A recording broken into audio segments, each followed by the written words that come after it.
You won't be the same person after hearing the truth I'm about to share with you. They try to sell you an illusion that the adult entertainment industry is all about pleasure, happiness, and wealth. They show you smiling faces. They brag about fortunes being made. They want you to believe that everyone involved is living their best life. That what you see is just harmless fun, colorful, exciting, glamorous. But that is the furthest thing from reality. This is the side of the industry they desperately hope you never see. Today I'm going to expose the painful, hidden truth, the part no one talks about. Many of the names you hear from today will be faces you recognize. Actors, both men and women, who once seemed unstoppable, now speaking of regret, shame, and the heavy price they paid. You see, the world teaches you that this content is normal, that it's healthy, that these women enjoy every second of it, that they're empowered by it. They make it seem as if it's all a choice, a celebration of freedom.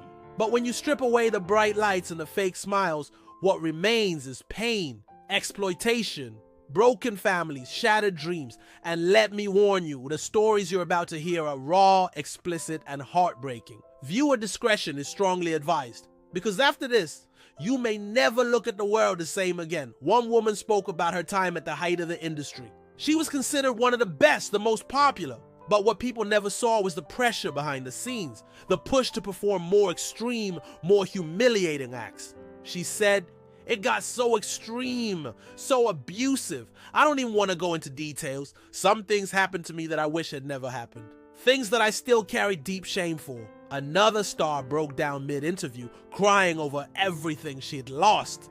"I've lost my whole family," she said through tears. "People think it's just sex and fame.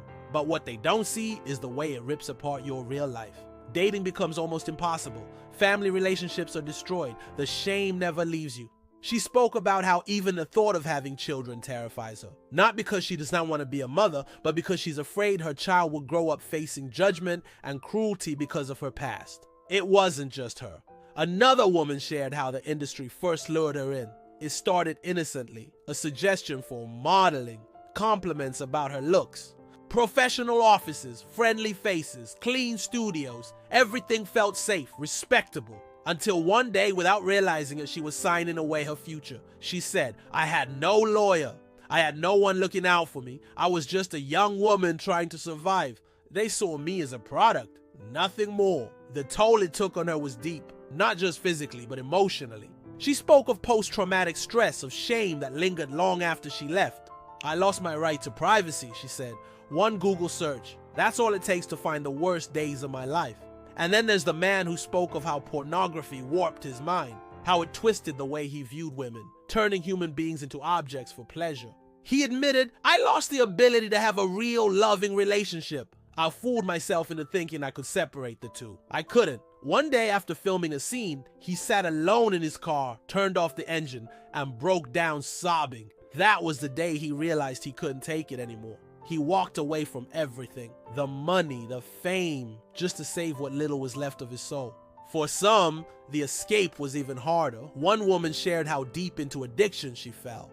Thousands of dollars spent weekly on drugs, endless nights of trying to numb the pain until she hit rock bottom. She found herself clinging to her Bible, crying out to God for a way out. She stumbled across a passage in Revelation that struck her like a lightning bolt. "I have this against you. You tolerate that woman Jezebel, who leads my people into immorality." In that moment, she realized she couldn't live like that anymore. She filmed her very last scene that same day and never looked back. And eventually, a devastating diagnosis. Herpes, a lifelong reminder of the choices she'd been pressured into making. She said, "I caught it everywhere, my lips, my throat, my body. I became something I didn't even recognize in the mirror." Decades later, she still lives with the consequences: surgeries, health complications, infertility, and the crushing burden of lost children she never got the chance to raise. It doesn't stop there. Another brave voice spoke about the staggering suicide rate among those in the industry. She said, "I personally knew 30 people, friends, who couldn't see a way out. They ended their lives because they believed they were too broken to ever be whole again." But through all this darkness, she carried a message of hope. Your past doesn't define you. Your mistakes are not your identity. No matter how dark it gets, you're not beyond redemption. The porn industry doesn't just damage the performers, it damages the viewers too. It damages families, it damages society. It promises pleasure but delivers devastation. And now you know. Now you've heard the voices they tried to silence. Now you see the truth they tried to hide. What you choose to do with that truth is up to you.